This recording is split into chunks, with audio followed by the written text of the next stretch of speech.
इस वक्त बलूचिस्तान का जिक्र अमेरिका समेत चाइना जहाँ पर भी हो उनके वसाइल के खरीद फरोख्त के ऊपर हो रहा है। अगर बलूचिस्तान का जिक्र नहीं हो रहा है तो इस चीज़ पर नहीं हो रहा है कि यहाँ पे किस हद तक सियासी कतगन है, यहाँ पे अदालतें किस तरह अस्करी कुव्वतें कंट्रोल करती हैं। बलूचिस्तान में गुज़श्ता 75 सालों से सियासी कारकुनान को टारगेट किया जा रहा है, आम आवाम को टारगेट किया जा रहा है। ये अलमिया नहीं तो और क्या है कि एक सूबे का वज़ीर आला नौजवानों की फलाह बहबूद की बात करता है और उसी सूबे से एक ही साल के दौरान 800 के करीब नौजवानों को जिबरी गुमशुदा किया जाता है। तकरीबन 400 के करीब लोगों को मारवा अदालत कत्ल किया जाता है। बलोच यकजहती कमेटी जो अपनी इब्तिदा से आइन, कानून और जमहूरी जदोजहद कर रही है, वो अब भी अपने जदोजहद को जारी रखे हुए है।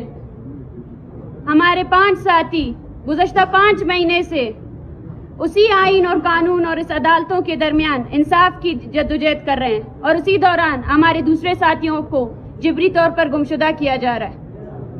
आज हम सवाल करते हैं कि पाकिस्तान ने जिस कानून को हथियार बनाकर बलोच नस्ल कुशी का आलाकार बनाया हुआ है, वो कानून कहाँ है? वो कानून ही बलोच की नस्ल कुशी के लिए बनाया गया है।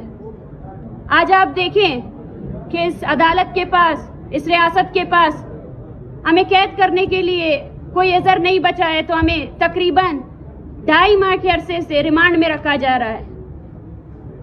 हम समझते हैं कि ये परेशानी इस रियासत के लिए, इसके उस जज के लिए है जो 50 सालों से कानून पढ़ने के बाद भी उस फैसले पर अमल करता है जो उसे व्हाट्सएप पर कोई फौजी कर्नल भेजता है।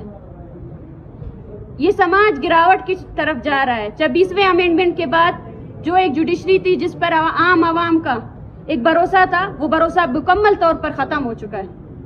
इन्हीं अदालतों में मैं पूछती हूँ कि हज़ारों की तादाद में लापता अफराद के केसेस चल रहे हैं।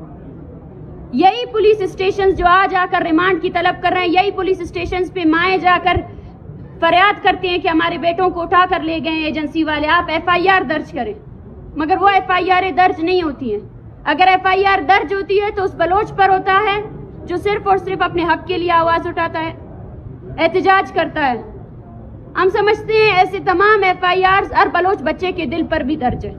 वो FIR जिस पे फैसले भी हो चुके हैं, वो नफरतें जिसके बीज आपने बोए थे वो अब तनावर दरख्त बन चुके हैं। शायद हमारी सियासी तहरीक उसका एक ही रास्ता था कि हम बलूचिस्तान में जो इंसानी हुकूक की पामालियाँ हो रही है उनकी रोकथाम कर सके।